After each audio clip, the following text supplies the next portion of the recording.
Okay, the first thing we need to paint is our shadows.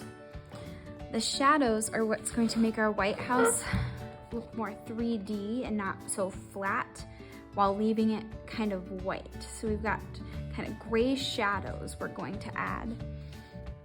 You are going to use your smaller, thinner paintbrush, not the regular size paintbrush, but that smaller, thinner paintbrush. It should say size 3 on it, I do believe. And to make gray, you want to mix black and white and lots of water. So I'm going to get some black and I'll move it over here.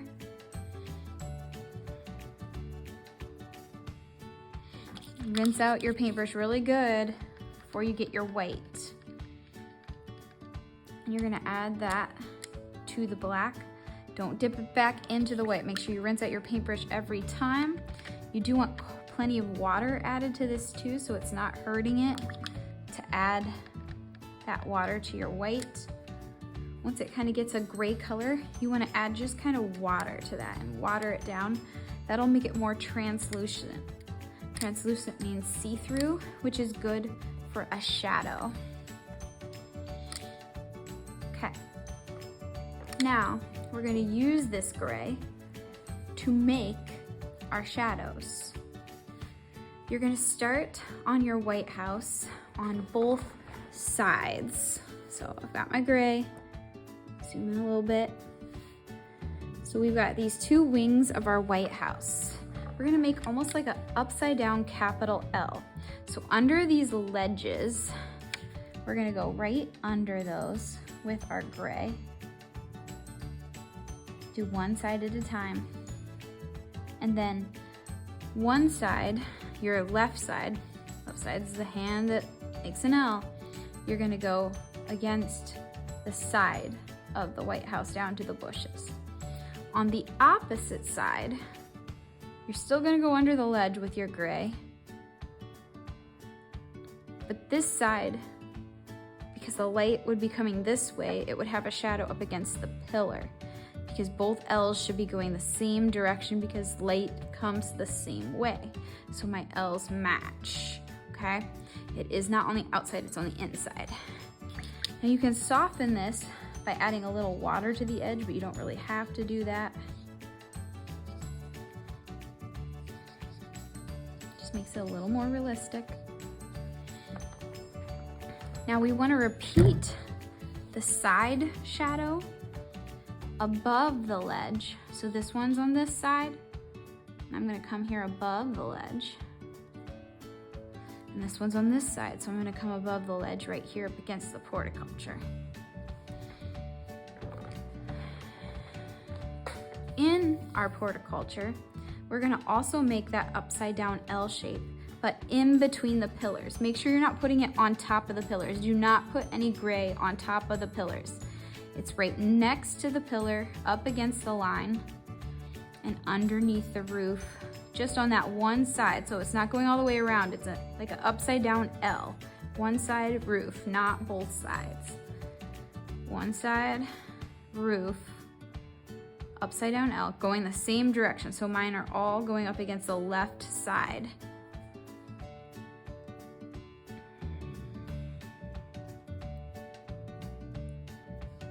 Under the roof and on the left side up against the pillar. It is not on the pillar. Do not put gray on the pillar. There's no gray on the pillar. Those are the main shadow parts of your White House that really make it pop. We have a couple of details we're going to add too. So our ledge of our porticulture up here, we also want to go on the left side of that. So in this long rectangle, I'm going to go on the left side of that. And on the left side of my triangle, where we have that diagonal line.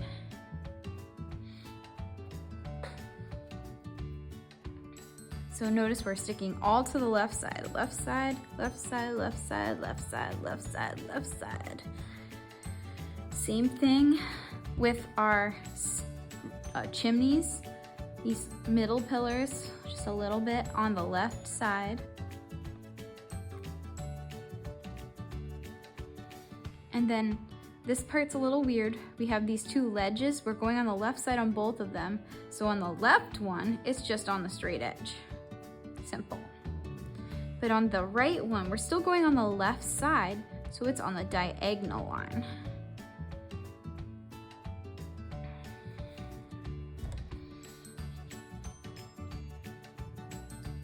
You don't have to soften it with water, I just like to.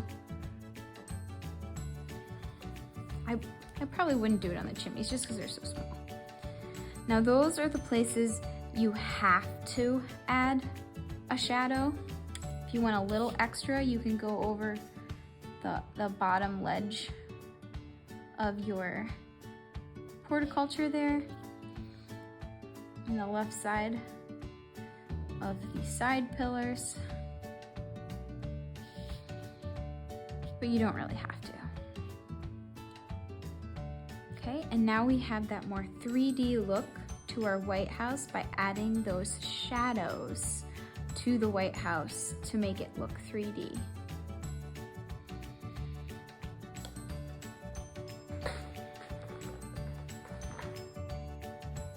Now, once the shadows are finished, one of the most important things to get done today after the shadows is the blue rectangle, just the blue rectangle. Do not do the red stripes, just the blue rectangle. It really doesn't matter which blue. You can choose which blue works for you. The light or the dark blue really works, just depending on, you know, the way the light hits it and the time of day.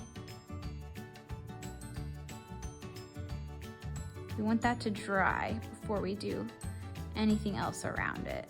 So we'll let that sit. We're also going to do the windows.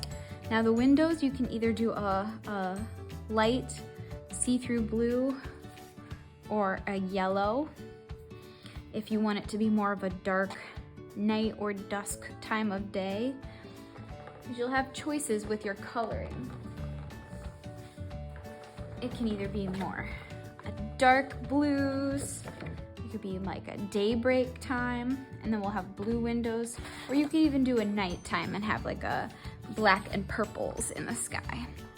But that will come later. It's just good to think about when you're doing your windows, because you want to decide if you're doing nighttime when the lights are on or daytime when the lights are not as bright showing through. I'm gonna do daytime, so with either color, whether you're doing a yellow or blue, you're gonna add some water to it.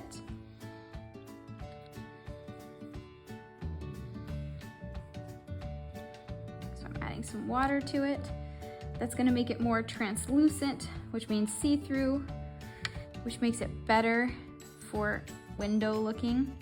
And then I'm gonna color in all of my windows.